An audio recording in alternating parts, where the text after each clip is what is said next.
ओम श्री गणेशाय नमः। जय श्रीमन्नारायण, जय आदिशक्ति माता।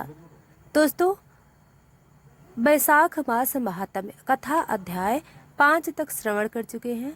आइए आज श्रवण करते हैं बैसाख मास महात्म्य की कथा अध्याय 6। दोस्तों, इस अध्याय में ब्राह्मण का पुनर्जन्म और गंगा स्नान का पुण्य हम जानेंगे। दोस्तों, बैसाख मास हिंदू पंचांग का एक अत्यंत पुण्य मास माना गया है। शास्त्रों में इसे मासोत्तम कहा गया है, अर्थात समस्त महीनों में उत्तम। इसमें स्नान, दान, जप, व्रत, कथा श्रवण और भगवान विष्णु की उपासना का विशेष महत्व होता है। अध्याय 6 एक ऐसी कथा को प्रस्तुत करता है जो गंगा स्नान, दान और पुण्य के प्रभाव से एक ब्राह्मण की आत्मा के उद्धार की गाथा है। कथा प्रारंभ। दोस्तों, प्राचीन काल में कुरुक्षेत्र के निकट एक छोटा सा गांव था जहां एक वृद्ध रहते थे। उनका नाम देवदत्त। वे वेद पाठी विद्वान लेकिन जीवन से खिन्न थे। उनका मन संसार की नश्वरता से ऊब चुका था। उन्होंने अनेक यज्ञ किए, अनगिनत दान किए, किंतु अंत में एक प्रश्न उन्हें कचोटता रहता, क्या मैंने मोक्ष के लिए कुछ किया है? एक रात्रि उन्होंने संकल्प लिया, अब मैं अपना शेष जीवन तप, स्नान और सेवा में अर्पित करूंगा। बैसाख मास आ रहा है। इस मास में गंगा स्नान कर यदि कोई तुलसी दल सहित विष्णु को अर्पित करे तो वह सीधे बैकुंठ को प्राप्त होता है। देवदत्त ने घर, खेत, धन सब कुछ त्याग दिया और निकल पड़े गंगा सागर संगम की ओर। मार्ग में वे हर रात्रि भिक्षा पर जीवन यापन करते और दिन में भगवान का कीर्तन करते। गंगा के किनारे पहुंचकर उन्होंने पूर्ण बैसाख मास में सूर्योदय पूर्व स्नान किया, विष्णु सहस्त्र नाम का जप किया और निर्धनों को अन्न, वस्त्र और दक्षिणा दी। उन्होंने अपने जीवन की समस्त बचत एक वृद्ध ब्राह्मणी को अर्पित कर दी जो वर्षों से गंगा के किनारे भूखी बैठी थी।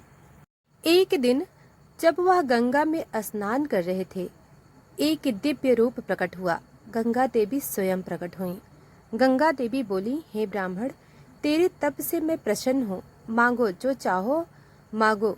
देवदत्त ने विनम्रता से कहा, हे माता, यदि आप मुझसे प्रसन्न हैं तो मेरा अंतिम संस्कार आपकी धारा में हो और मेरा अगला जन्म भक्तों के बीच हो।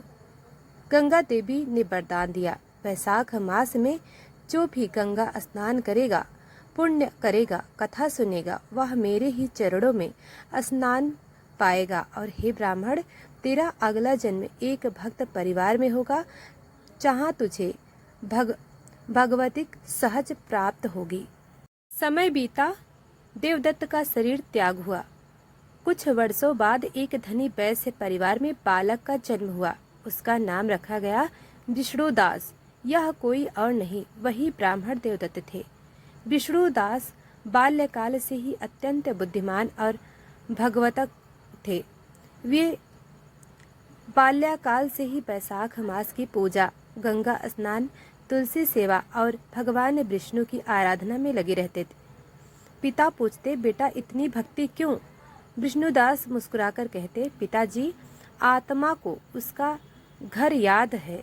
यह सुनकर घर वाले चकित होते। उन्होंने बेटों को काशी भेजा, जहाँ पर वेदों और पुराणों का अध्ययन कर संत बना। विष्णुदास ने हजारों लोगों को बैसाख मास का महत्व समझाया और हर वर्ष सैकड़ों भक्तों को लेकर गंगा स्नान के लिए जाते। विष्णुदास की ख्याति इतनी बढ़ी कि दूर दूर के राजाओं तक पहुंच गई। एक दिन एक राजा आया, विक्रसेन, जो हिंसा और पाप में लिप्त था। राजा से कहा, महाराज, मैंने अनगिनत पाप किए हैं, क्या मेरे लिए कोई भी आशा है?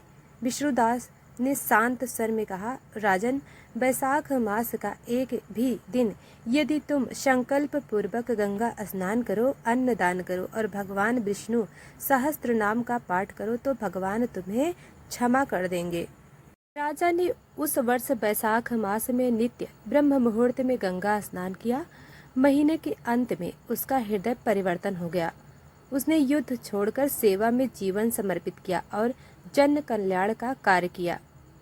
विष्णु पुराण में कहा गया है, वैसाखे मासी स्नानम तु कुरुक्षेत्रे विशेषतः सर्व पाप विनाशाय विष्णुलोक सा गच्छति।